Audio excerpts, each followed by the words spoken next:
All right. Welcome back again. Back with the d4gr0n block.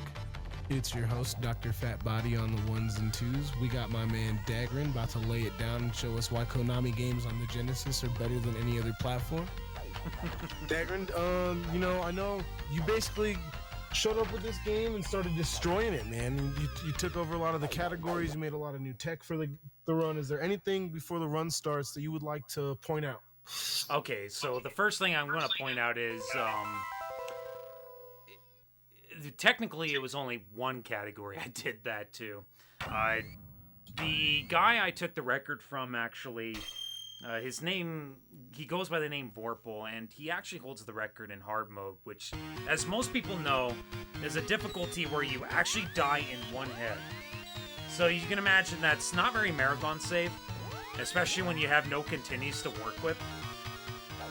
So, I mean, it's technically true that I did, I did appear and then overtake the leaderboard on the easy mode category, but yeah, there was a few things I did inject into the run, like a more consistent quick kill setup on a certain mini boss, of which currently still is found on the guides tab on speedrun.com. Just a heads up, by the way, speedrun.com is quite frequently sometimes not in service. Like, it's quite overloaded with traffic quite frequently. But, if you do look on the guides tab, you might find a certain mini boss quick kill. That was my major findings with it, and I think quite a few other people in the community played a big part in where the run is now. Especially from the likes of d4gr0n. He's probably the true Mr. Rocket Knight himself. I think he's a bigger fan of the series than anybody else. He put a ton of work into it too, man. Shout outs to d4gr0n 100%. And, before we get into the run, I want to say we have a $5 donation from Turn Up the Beat. It reads, Sega all day, every day. Thank you for your contribution for Save the Children. All right. And so I'm going to let d4gr0n go ahead and get us started. Good luck on your run. And let's have fun, chat. Let's get them hype. Woo! All right. So, yes, this will be done on easy mode, as I stated. And I did change my controls so that C is my jump button. I can't work with any other control scheme. So, I'll get this going here. 3, 2, 1, go. Good luck, good luck, good luck. Thank you. So, Rocket Knight Adventures. You take charge of this knight, this possum knight, or this possum clad in armor, and his name is Sparkster. And as you can see, his main trademark is this rocket pack. Makes you go real fast. So, if you're a fan of Sonic games, you'll like the speed this guy comes up, or you'll like the speed that this guy has in store. You'll notice I'm actually jumping a lot, and that's in order to keep my speed momentum. I'm obviously not doing a good job of that, but that's what a lot of people like to aptly call possum hopping. A good comparable to it would be a game like the NES game Mr. Gimmick, or Gimmick is that its actual name, where if you constantly keep hopping while you're moving fast, you maintain the speed momentum. Another trademark of Sparkster's nice.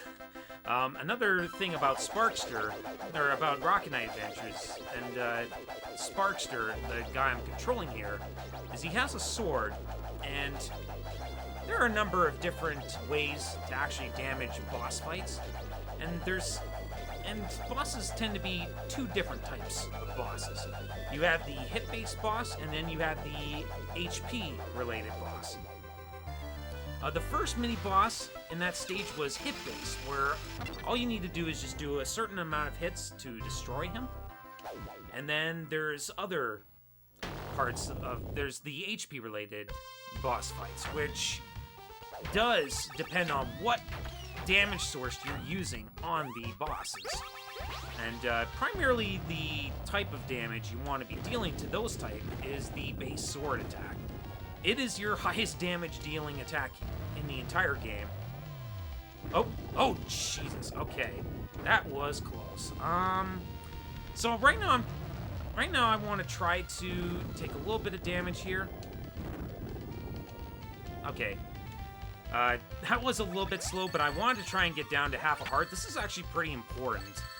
And it's important because at the end of each level is a results screen, and it drains my health down and then replenishes it back up.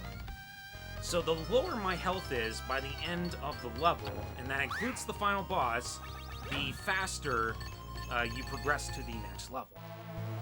So while we're at the final, or at the boss of Stage 1, the castle itself is actually the hardest part of Stage 1. It's a very janky level design, so it's actually pretty hard to know when you're supposed to rocket boost, to, you know, when to rocket boost, where to rocket boost, what direction to rocket boost.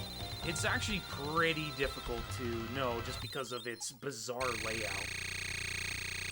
But that was handled pretty cleanly. There was a little bit of a scare there on the fire section. But really just due to an awkward health value getting to that point. Now, Stage 1 is a very technical level, but Stage 2 has a few technical aspects to it. It's not quite as bad, but there is a particular mini-boss which I need a particular sound cue for, and a certain sort of setup in order to do a proper quick kill on. And that is coming up in a moment here, so I'm just going to be quiet here.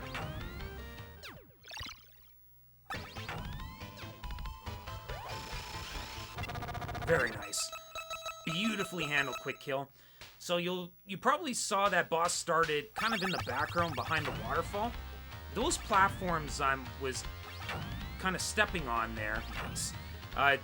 They actually transition me between the foreground and the background, and this is pretty important because I wanted to start that fight in the background so that I can start doing damage to him right away. And I damage boosted to the left side because of where the weak point, which is the tail,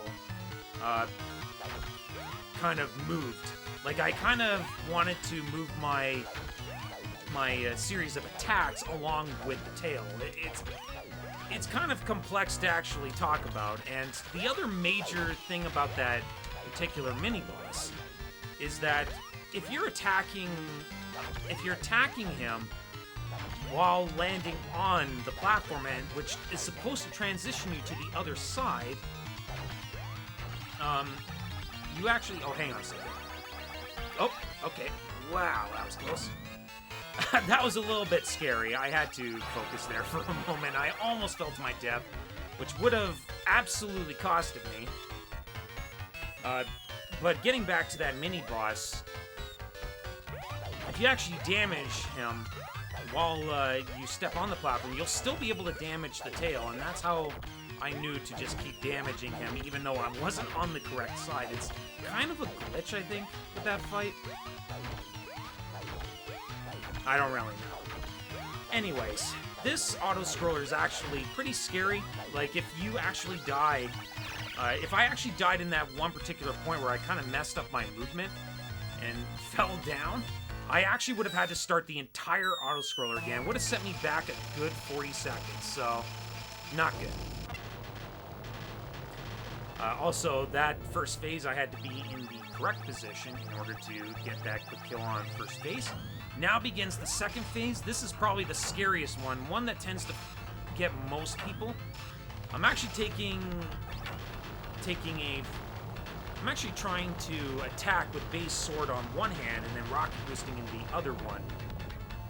Rocket boosting is done by holding the attack button, in case you're wondering. And in the second phase here, we're just going to damage boost right into him. He does 2 parts of damage, so I knew exactly that I was going to finish the fight with half a heart, which is ideal for the result screen. And that's stage 2. Now, Stage 3 starts with probably one of the most difficult screens in the game. It involves a pool of lava that bobs up and down, and it's a one-hit death hazard. So if I touch it when I'm not in rocket boost form, it's gonna kill me. Okay, and the other major thing about that screen is that you can't actually see Sparkster himself because of things blocking your sight in the foreground, which is those diamonds, making that room extra scary because you don't exactly know where you are. But we got through it just fine, and now we have this water room, which is all based on cycles, actually. Unfortunately, I kind of got screwed by subpixels there. Sometimes you can just get knocked out while doing a rocket boost and hitting a wall. It's kind of strange, but it's just something that can happen. Now, this boss is a little tricky. Trying to time your projectile hits. That was another fight that was based on the number of hits he actually takes. He's not an HP related boss, but timing your hits to actually hit his main face is actually pretty tricky. But I actually had to get rid of that claw on the right side because it actually drops his health by 75%. It's very important you do that because the fight drags on horrendously long if you don't do that. So yeah, another auto-scroller here. Rocket Knight Adventure. It's not a Rocket Knight Adventures game unless it has a whole bunch of auto-scrollers. But thankfully that's a pretty short one, and now we have this boss right here. The previous lavas, the screen beforehand, the lava does 4 hearts. This screen, for whatever reason, it's 3. I don't really know why. But more importantly, there's a 1 cycle quick kill on this fight. It's very important I get this, otherwise I will lose 20 seconds. It's pretty easy though. As you can see, didn't even break a sweat on that. And that's level 3. Now, moving on to level 4, this is probably the scariest level in the run. Especially when trying to do a no reset run of it, because there are many death hazards, instant death pits everywhere. And a number of mini-bosses, or one particular mini-boss exemplifies that hazard tenfold. And your butt is probably gonna clench a number of times in this level. First of all, though, we have this guy, Captain Fleagle. I totally messed this fight up, but I wanted to try and time my hits just right. Uh-oh. Wow. Okay, so I wanted to time the hits just right so that I could actually abuse a number of things. Captain Fleagle actually starts by throwing 2 bombs, and every time he recovers from hit stun, he will respawn by throwing another bomb right away. So by taking advantage of those 2 aspects, you can those 2 things, you can actually have a real fast kill on him. Oops. Okay, well, we just messed this up. This mini-boss is brutal. As you can see, he's right below us is a death pit. I'm not gonna take any... Okay, well, now I'm going to, I guess. Oh, okay, so eventually at some point in this fight, he'll actually throw all these bombs out. But yeah, doing the optimal quick kill on him is actually quite risky. So is this, but we actually got it. Those are not easy to do. It's very ballsy to actually do those rocket boosts. But if you're comfortable and experienced enough, like I am, eventually you just learn to get comfortable enough. It will still get you though sometimes. In that previous room, there's not really much going on. You can literally just walk straight through everything, and you'll be just fine. So yeah, you can actually stand still during this boss fight and not take any damage.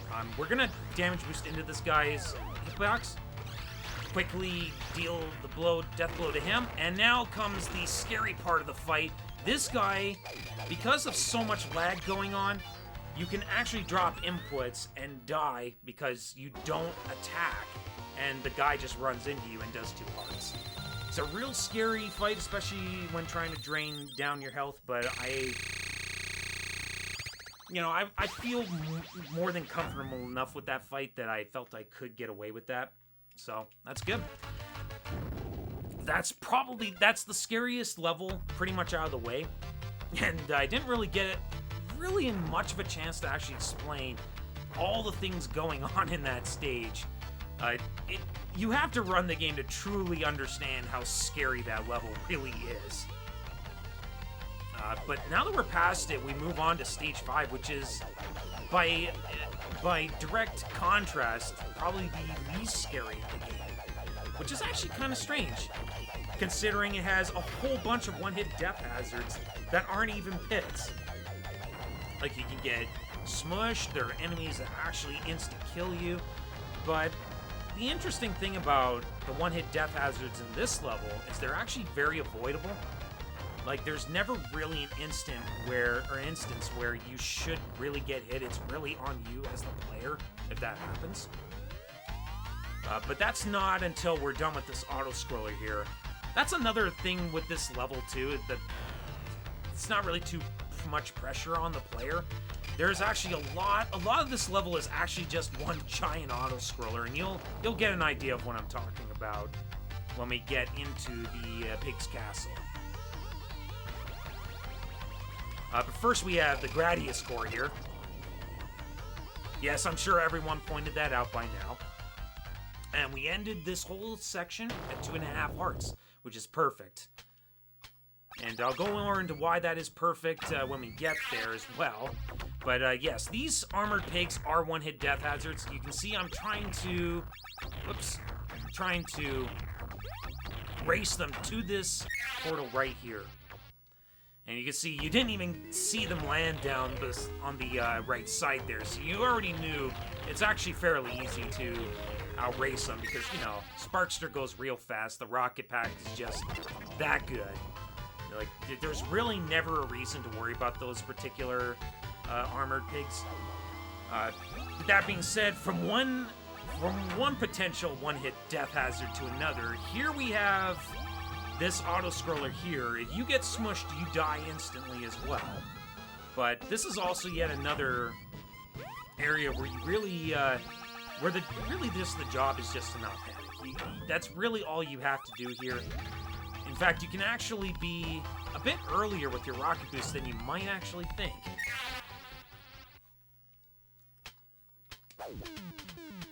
But we're done with that, and now we move on to this actual introduction tutorial room of how to use that portal.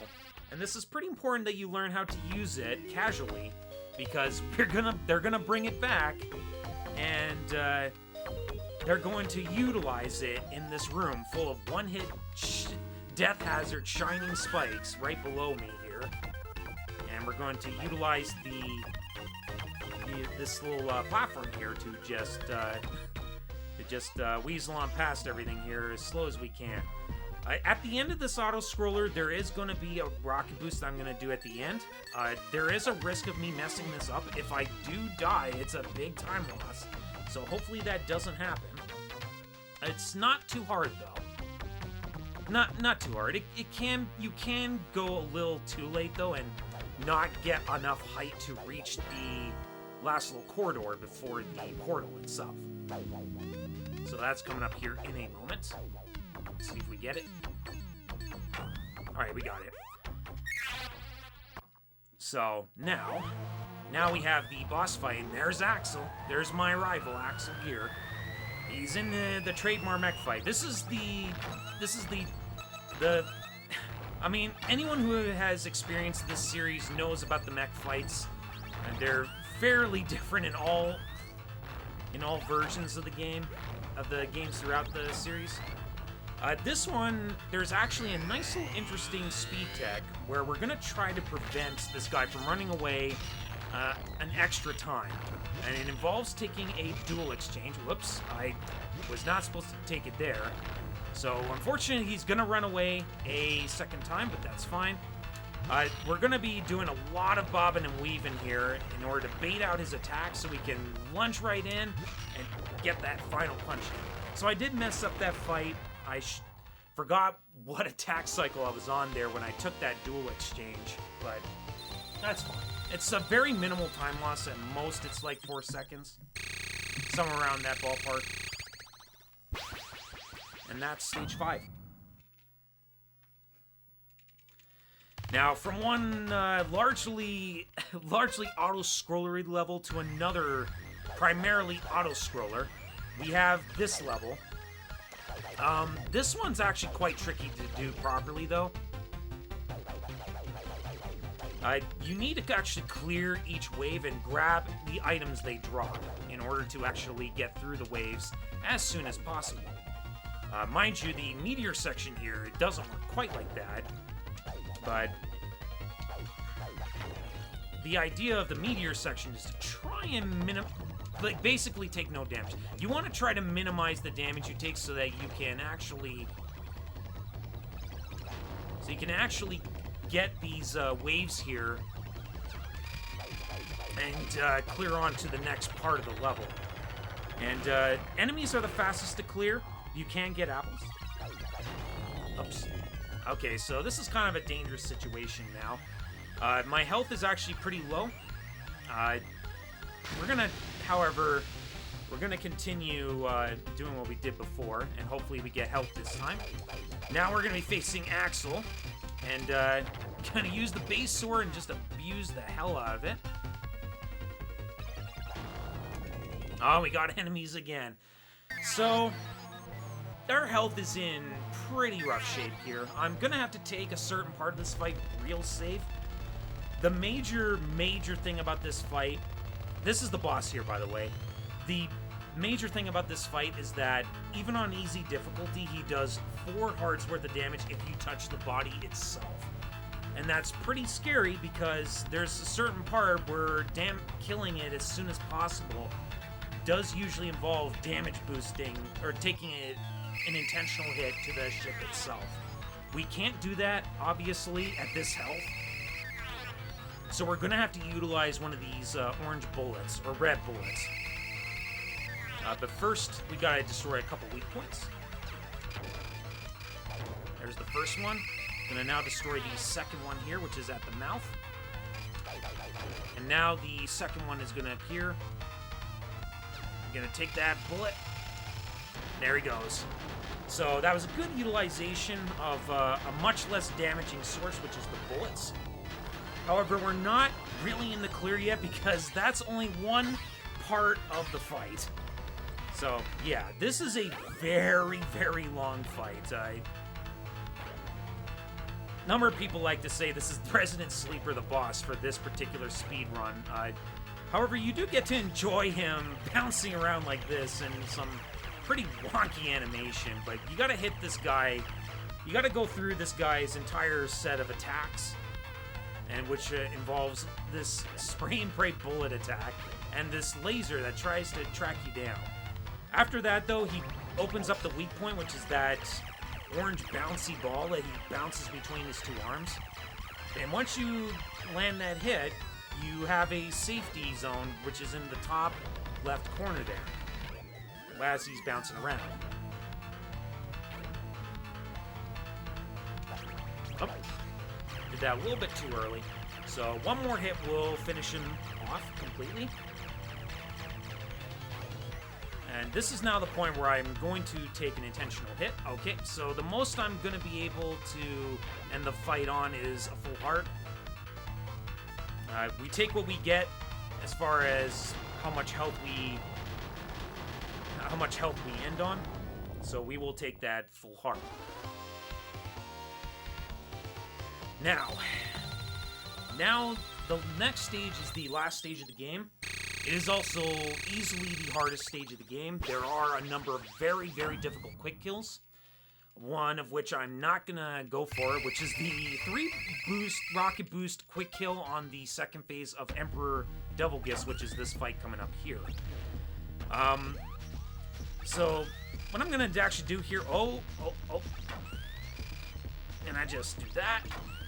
I actually reversed my movement to the left there as I was activating the rocket boost, and it actually allows me to super slide to the left side, which in turn actually causes Devilgus. Oh, jeez. Okay. I was hoping for more time there from him. That's fine, though. We do have bananas to grab there. But, yeah, you can kill Emperor Devilgus phase 2, or that second phase in 3 rocket boosts, but you do need enough damage to actually do that. Now, Axle Gear, this is probably the hardest quick kill in the game to do. So I'm going to actually be quiet here.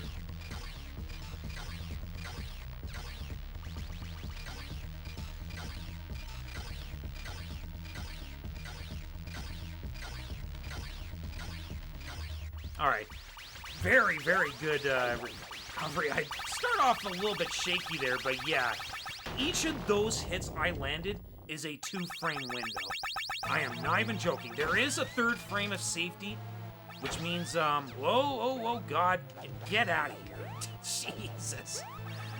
I missed a projectile there. That was kind of scary. Alright, at least I'm going to get a clean phase 3 there.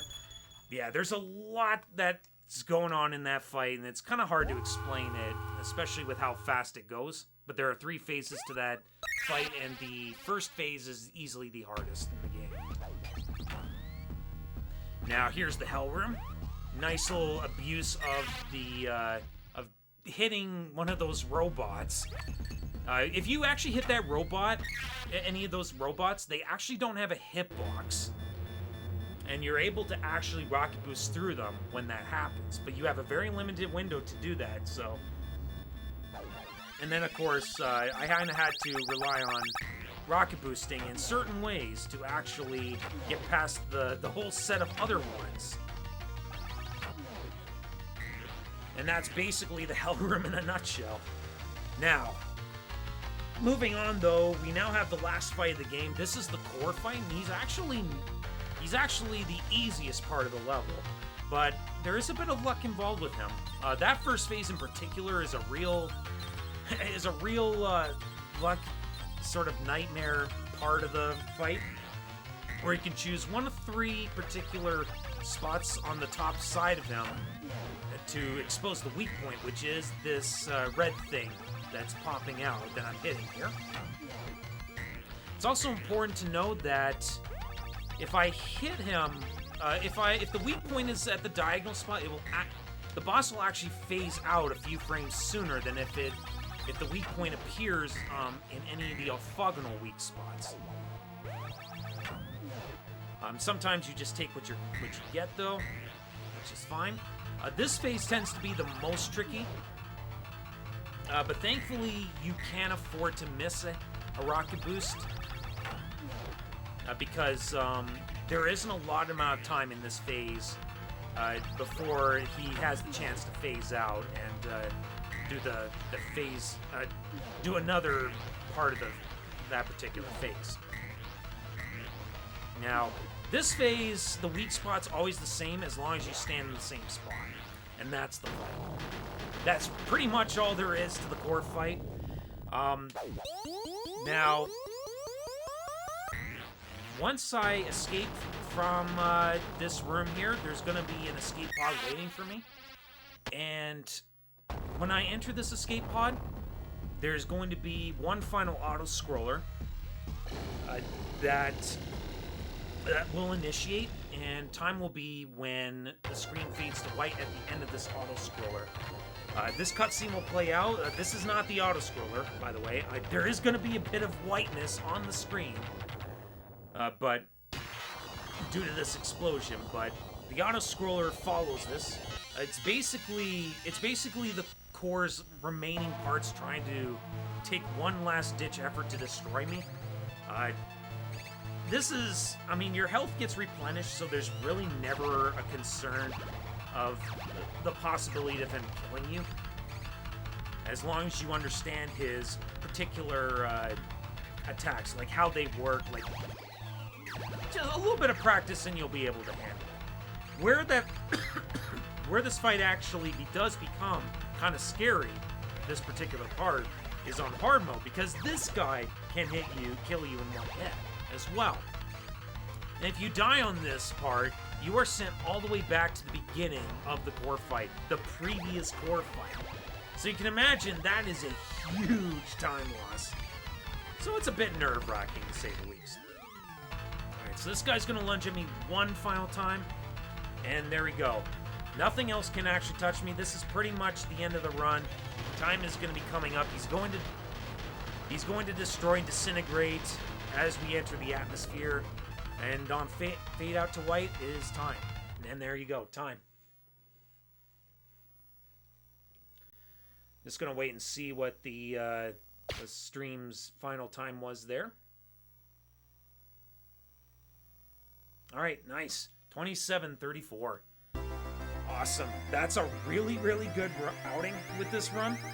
There's a lot of ways I can lose a ton of time. Really, I didn't die anywhere. There was some